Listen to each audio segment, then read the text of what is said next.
మన జీవితాలు ఏ పరిస్థితుల్లో ఉన్నా, ఆ నిరీక్షణకి ఆనవాళి కనపడని పరిస్థితుల్లో ఉన్నా దేవుడి యందు నిరీక్షణ కలిగి మనం జీవించాలి అనేది మనం గమనించాలి. ఎందుకనగా ఆయన మనల్ని సిగ్గుపరిచే దేవుడు, అవమానపరిచే దేవుడు కాదు.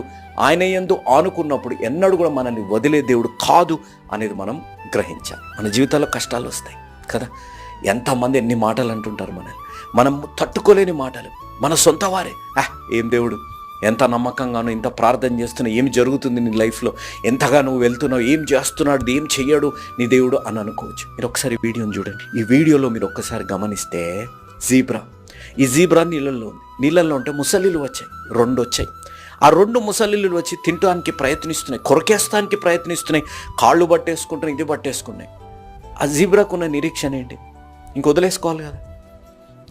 తన రాజ్యంలో ఉన్నాను, ముసలిల రాజ్యం, క్రొకడైల్స్ కింగ్డంలో ఉన్నాను, నీళ్లు దాని శక్తి, కాబట్టి ఈ నీళ్ళలో